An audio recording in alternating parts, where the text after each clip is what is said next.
আসসালামু আলাইকুম ওয়া রাহমাতুল্লাহ।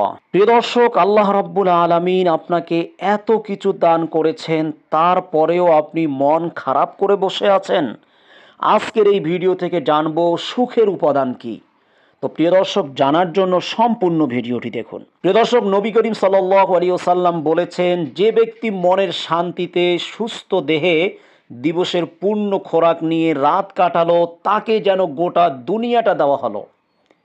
এই হাদিসটি ইমাম তিরমিজি রহমতুল্লাহি আলাই বর্ণনা করেছেন। প্রিয় দর্শক, এর অর্থ এই যে কারো যদি যথেষ্ট খাবার থাকে ও নিরাপদে ঘুমানোর জায়গা থাকে, তবে তার পৃথিবীর সর্বোত্তম জিনিস আছে। অনেকেই জীবনে এ পর্যায়ে আছে, তবুও তারা আল্লাহর শুকরিয়া আদায় করে না। সর্বশক্তিমান আল্লাহ তার রাসূলকে বলেন, আমি আপনার উপর আমার নেয়ামতকে পরিপূর্ণ করে দিয়েছি। প্রিয় দর্শক, এই আয়াত পড়ার পর আপনার উচিত নিজেকে প্রশ্ন করা, নবী করিম সাল্লাল্লাহু আলাইহি ওয়াসাল্লামের জন্য কি নিয়ামত পূর্ণ করে দেওয়া হয়েছিল। এটা কি পার্থিব সম্পদ ছিল? এটা কি দালান কোঠা, অট্টালিকা ও সোনার রূপার মালিকানা ছিল? প্রিয় দর্শক, আল্লাহ যে নিয়ামতের কথা বলেছেন তা এসব নয়। কেননা নবী করিম সাল্লাল্লাহু আলাইহি ওয়াসাল্লাম ধনী ছিলেন না।